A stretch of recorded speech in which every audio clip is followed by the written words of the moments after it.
His Majesty came to his senses in a dark corridor. Vanek and his friends had dumped him there after he fainted. He stumbled forward, trying to find the room where the Cold Ones were meeting. He turned right, thinking that was the way, then left, drawn by a glimmer of light. But it led only to a ragged gypsy camp. An old woman was grilling fish while a few lazy, blank-faced locals lounged nearby. From far behind in the shadows, he thought he heard footsteps. He quickened his pace. Corridors everywhere, dark shafts clogged with crates and trash. At the end of a long, twisting tunnel, another light. Now he could clearly hear it. Someone was following him. He started to run. The footsteps behind him did too, getting closer. He turned, but too late.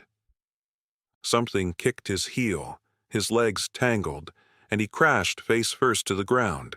A knee pressed into his back, pinning him down. Listen, don't worry. I'm a friend. Stay still. Some friend. He'd nearly cracked his skull open. Whatever happens, remember this, no matter what, you must never reveal who you are. You know who I am? Of course, you're Prince Saint Antonio. Who are you? Intelligence Service. If you don't do anything stupid, everything will be fine. But one mistake, and you doom yourself, your loved ones, and the entire kingdom. What do I need to do? Nothing. Just don't break cover. Go with the flow, and all will be well. I'll always be nearby, as I've always been. Trust me, son.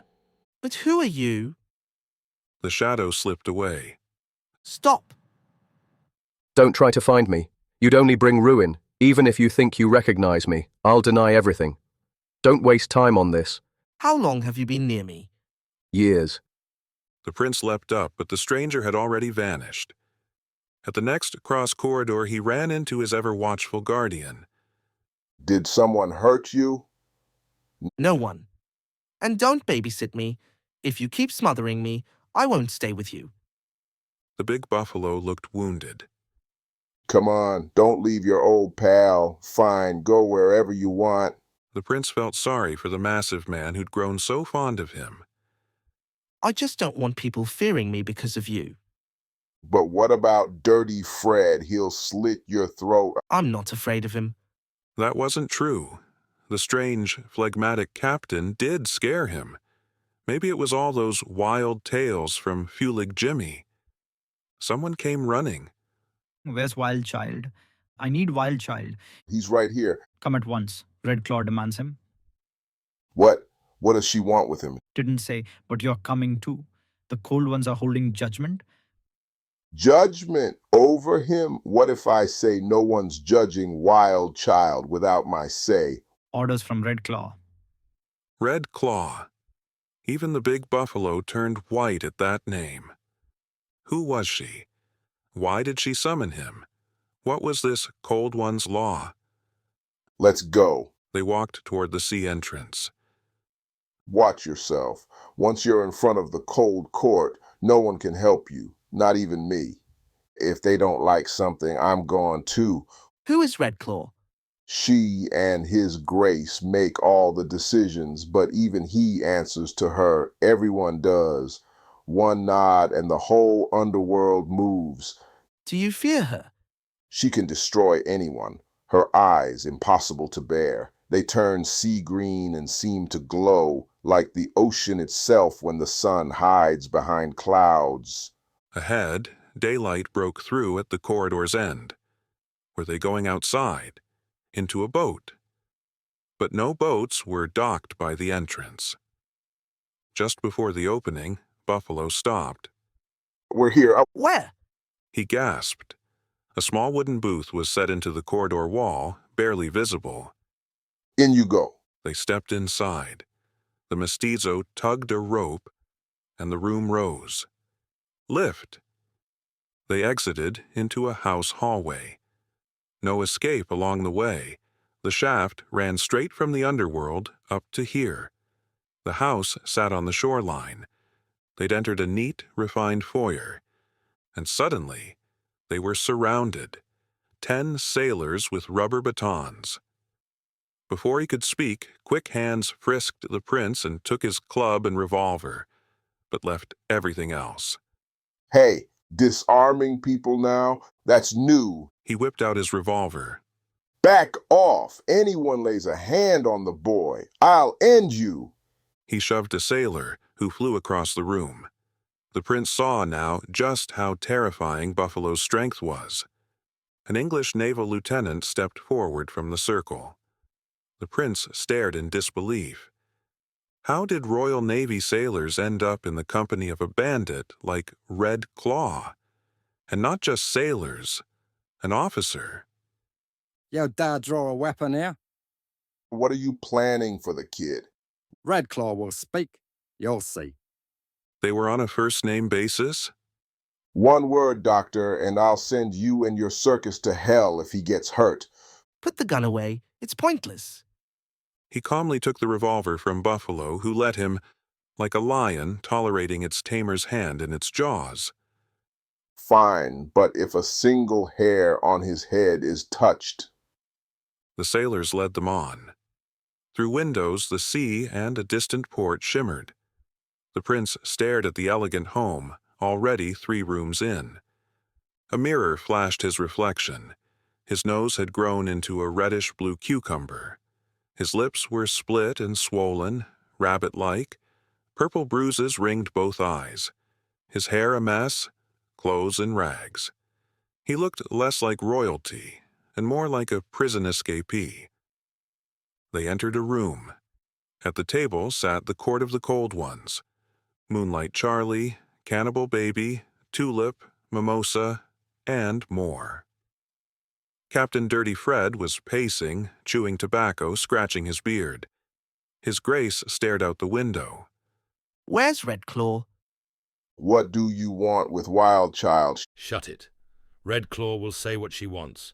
This is your doing. Fred ignored him.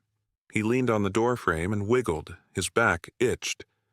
A radio officer burst in, wearing a Royal Navy uniform. Red Claw's coming.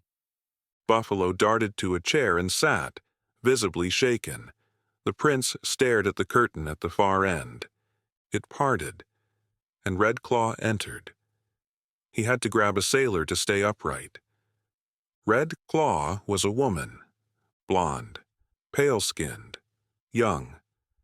Light danced on her sleek, combed-back hair. Her form-fitting British dress, pearl necklace, golden watch, and lacquer-red claws all screamed high society, not underworld tyrant. But her eyes, those strange, bright blue-green eyes, those weren't ordinary. She sat calmly in the center, her voice bright and clear. Where is the boy? They stepped aside. Are you the one they call Wild Child? Yes. The Cold One's law will pass judgment on you. Watch your words carefully. And the prince knew, as he looked into her eyes, this was life or death. The entire scene looked like a grotesque dream. Big Buffalo with his bulging, terrified eyes. To be continued. Moonlight Charlie with his skull-like face, Tulip with his bandaged forehead, the ragged, drunken old lady, the gentlemanly and diplomatic-looking His Excellency, Red Claw, the sophisticated beauty, and finally, Dirty Fred, the captain, twirling his yellowish beard between the black-edged claws of his long fingers. Altogether made the setting so surreal it almost defied belief. Captain, what do you know about the boy? Nothing good. I saw him whispering with that impudent Fulig Jimmy on the ship. I came by just when he was handing over $2,000 to that rascal. Is that true? Yes. A flicker of disgust crossed Red Claw's face as she looked at the filthy, tattered, misshapen man. How old are you? 21. Red Claw stared deeply into the repulsive face. I've heard you did more in a single day than most manage in years, but courage won't save you here. Courage is always a helpful mindset, especially appreciated by ladies. Big Buffalo seemed devastated by the boy's outrageous boldness. Step forward, right up to me. As you wish. He walked all the way to the table. The Law of the Cold Ones roared its disapproval at such insolence. Red Claw leapt to her feet. Her eyes now looked exactly as Buffalo had once described them, a strange golden green like the sea under a passing shadow cloud. For a moment it seemed she would say a single word, and the boy would be dragged away to his doom. But the angry shimmer in her eyes faded. Don't you dare speak to me like that, or... No use trying to scare me. I'm not afraid. Told you he's cheeky. Time someone dealt with him. Since when does this man pass judgment in the name of the Law of the Cold Ones?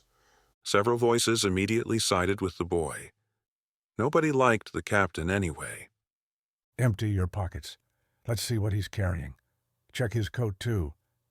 Suddenly it hit him, the deerskin pouch, with Prince Fernandez's documents. If they find out who he really is, he won't live another minute. The ship's doctor took the papers and handed them to Red Claw. She opened them and gasped in surprise. Then her eyes lit up again with that eerie golden-green glow, and then she laughed. A laugh that, despite its loud cheer, sent chills down everyone's spine. Who is this man? Bob Warrens. Moonlight Charlie and Cannibal Baby drew their pistols simultaneously. Everyone leapt up, shouting over one another. Big Buffalo's mestizo face turned a pale, sickly yellow. Silence. And nobody move a hand toward their gun. The room fell quiet. You are Bob Warrens? How amusing, the prince thought. Answer me. What do you want from me? No questions. Just answer. I won't. Don't bark orders at me.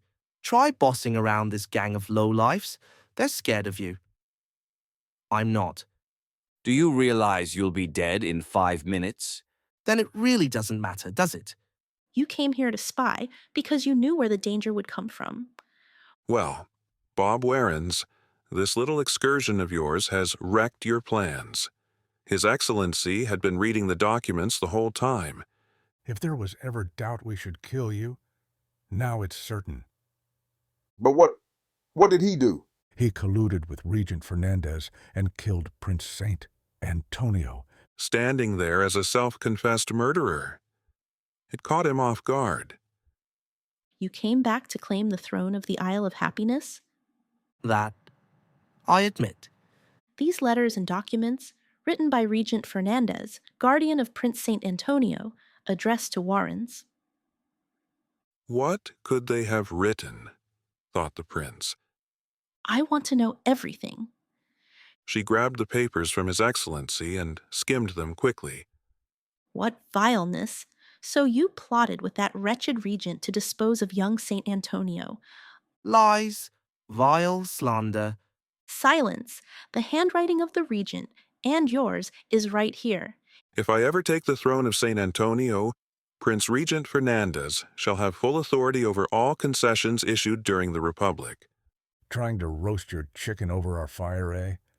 Good thing Boniface reported Fulig Jimmy. The prince nearly choked in horror. The handwriting. Fernandez's. Uncle Fernandez had joined forces with a pirate's son, an escaped convict, to overthrow the throne. It's clear now. The prince was murdered. Fulig Jimmy, with help from the regent, took his place on the throne. Go. Inform a certain someone that we wish to speak to him. She left the room. A silence followed. Strange. How does Fulig Jimmy expect to convince the royal family of his identity? What's your take, Fred? Dirty Fred, any thoughts? The captain was dozing. You're not interested? In what? Didn't you hear what Boniface claimed after Fulig Jimmy slapped him? Boniface is a drunken scoundrel. He says Fulig Jimmy arrived skin aboard the Honolulu Star after whispering a lot with his kid. High-ranking men took Jimmy to the Isle of Happiness aboard a yacht named Almira. What's this brat got to do with it? He denied knowing Boniface. Understandable. I wouldn't brag about that either. So, what do you think? Wouldn't hurt to get rid of this brat. They were disgusted. Dirty Fred still only cared about revenge. And British cruisers near Elmira seem to be protecting Fulig Jimmy's kingdom. 2 of them are always around. Doubtful the British would intervene for Fulig Jimmy's throne. That did seem unlikely. And His Majesty started feeling uneasy. Depending on British protection, while Fulig Jimmy sat on his throne, The moment we've waited years for is here. We're going to Elmira. We'll expose Fulig Jimmy and in the chaos, restore the Republic. You'll all be handsomely rewarded, along with your men. And what about this pirate boy? Finish him.